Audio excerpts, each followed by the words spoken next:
تین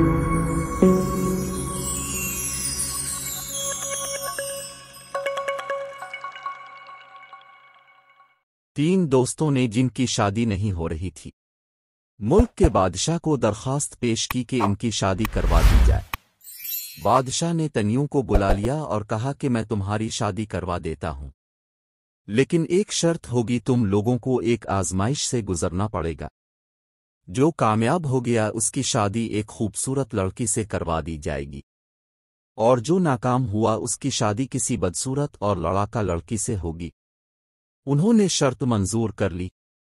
انہیں ایک تاریک کمرے میں اکٹھا رکھا گیا جہاں مکمل اندھیرا تھا، اور بتایا گیا کہ یہاں ایک ماہ تک رہنا ہے۔ یہیں سب کچھ کھانا پینا، سونا جاگنا ہوگا، اور کمرے میں جگہ جگہ پاپڑ رکھے گئے ہیں۔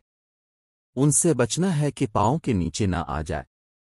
جس کا پاؤں پاپڑ پر آ گیا، اس کی شادی بدصورت لڑکی سے کر دی جائے گی۔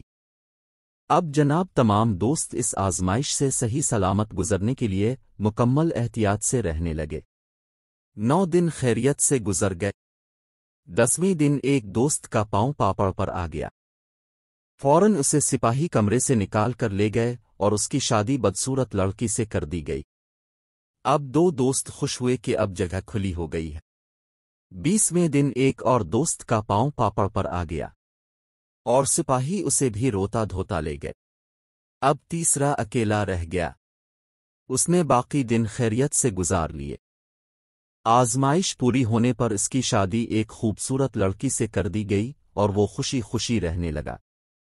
ایک دن اس نے اپنی بیوی سے کہا، تمہیں پتہ ہے میں تمہیں حاصل کرنے کے لیے کتنی تکلیف دہ آزمائش سے گزرا ہوں، اور اس کے بعد مکمل تفصیل سمجھائی۔ پھر پوچھا، اچھا تم بتو، تم نے مجھے حاصل کرنے کے لیے کیا کیا؟